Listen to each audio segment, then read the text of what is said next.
Usa pa lang nga kini. Ang hawod kayo mga tiktok-ituki nangupya sa disenyo sa kinaiyahan sa pagsulbad og lisod nga mga problema sa inhenyerya.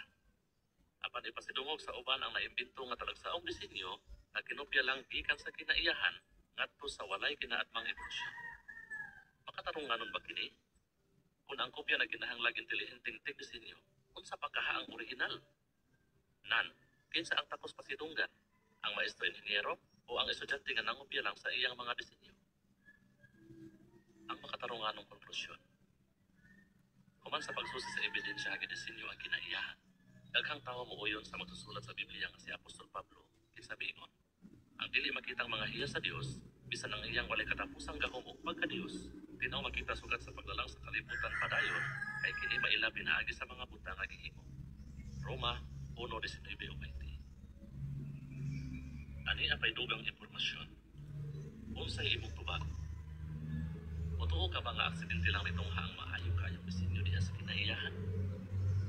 Unsay imong itubag sa pangangkon nga kinabuhi ura lagi disenyo? Gidisenyo ba kini? Kung ang kopya na kinahanglan tig disenyo, di ba nagkinahanglan usab og tig disenyo ang original? Hilo. Gama sa tao. Ang Kevlar mao gama sa tao nga hilo kasagad gamiton sa paghimog jacket nga dili malapsag bala. Ang paggama ni ini nagkinahanglan grabe kainit makadaog. Gama sa kalalangan. Ang usa ka matang sa kaka makahimog pito ka matang sa hilo. Ang ginaligunang hilo magitawag og dragline cell, mas gaan kaysa gapas apan mas lig-on kaysa putaw o sa Kevlar. Kung padakon ang balay sa kaka nga ingon kadako sa tulaanag putpul o ang matag hilo ni ini mga medya pulgada kabaga nga 2 pulgadas ang gilayon gikan sa matag hilo, kini makapahunong og dakong aeroplano nga naglupat. Ang kaka mo gamit lang tubig sa paggamag dragline cell o dili kini magkinahanglan grabing kainit o mga bibigat. Nabigasyon. Gama sa tao. Ang ubang pasahero mga aeroplano dunay mga computerisadong autopilot system nga mogiya niini sa paglupad ug sa paglanding. Ang computer nga gigamit sa usa ka gi-eksperimentohang autopilot system sama ra credit card kadako. Gama sa kalalangan. Ang monarch na alibangbang na may utok na ingon kagamay sa tumoy sa bulbin. Molalin og mga 3,000 kilometros gikan sa Canada paingon sa usa ka gamayng lasang sa Mexico. Kini nagdepende sa adlaw para sa iyang pagnabigar o kini makapasibo sa pag-irog sa adlaw. Lente. Gama sa tao. Ang mga inhinyero nakagamag artificial nga mata nga dunay 8,500 ka lente diha sa luna nga ingon kagamay sa ulo sa dinago. Kini nga mga lente mahimong magamit diha sa mga high-speed motion detector o diha sa nigpis kayong mga kamera na makapokus sa daghang anggulo. Gama sa kalalangan. Ang matang mata sa alindanaw dunay mga 30,000 ka lente. Kini mga lente ha makapokus og nagkalain-laing mga anggulo. Ang daghang lente nga mga mata sa alindanaw makaalingat dayon at dunay naglihok. Evolusyon. Kabakakan o kamatuoran ni ini. Kung tinuod nga init ang adlaw, labaw ng tinuod ng evolusyon. Matod pa sa iladong siyentipiko nga nagtuog evolusyon nga si Professor Richard Dawkins. Bitaw, tinuod nga init ang adlaw sumala sa mga eksperimento o obserbasyon. Apan napamatud-an ba usab sa mga eksperimento o obserbasyon nga tinuod ang evolusyon? Sa dili pa nato kanatubagon, doon na una kita'y klaruhon. Namatikdan sa daghang siyentipiko nga sa paglabay sa panahon, mahimong mausab og jutay ang liwat sa buhing mga linalang. Pananglitan, sa dihang ang tao magpaliwat og iro, sila makapili grasa sa pagpatunghag liwat nga mubugtiil o taas og balhibo kaysa giliwatan niini. Sa footnote, ang pagpaliwat og laing rasa makawala sa pipila ka obra sa gene. Pananglitan, ang kagamay sa iro nga daksan mao'y resulta sa dili normal nga pagtubo sa anod-od niini, mao nga nainanok kini. Balik sa parapo, kini nga kausaban gitawag sa ubang mga siyentipiko og microevolution. Apan ang mga evolusyonista nagtudlong ang gagmayng kausaban, anam-anam nga natingop sa bilyon-bilyong katuigan ug nagpahinabog dagkong kausaban aron ang isda mahimong amphibian, mananap nga mabuhi sa tubig ug mamala, ug ang samag aliwas nga linalang mahimong tao. Kining gituohang dagkong kausaban gitawag og macroevolution.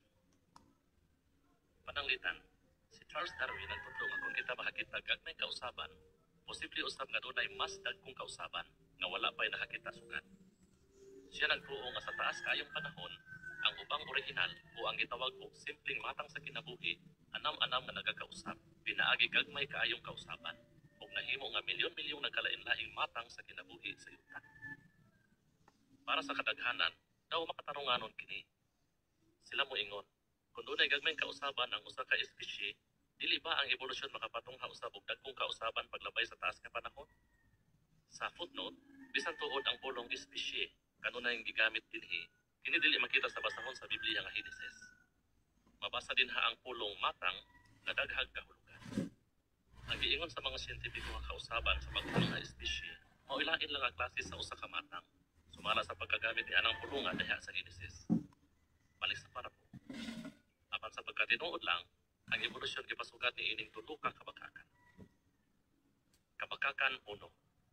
Ang mutasyon nagtaganag materyales nga gikinahanglan sa pagpatunghag bag-ong espisye.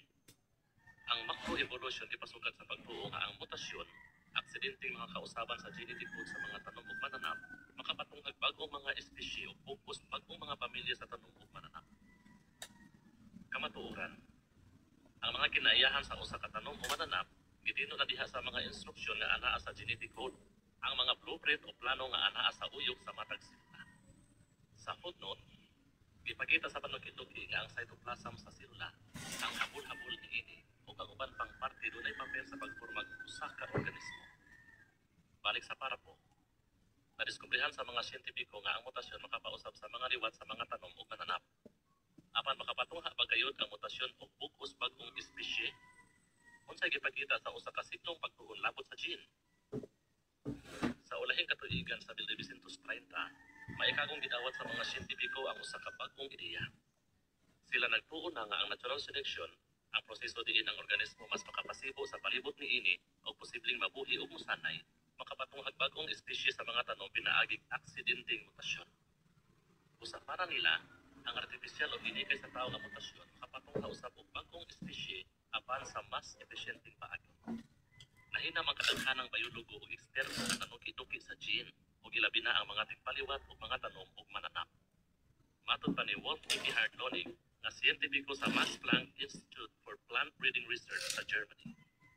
Sa footnote, si Lonig nagtuo nga gilalang ang kinabuhi.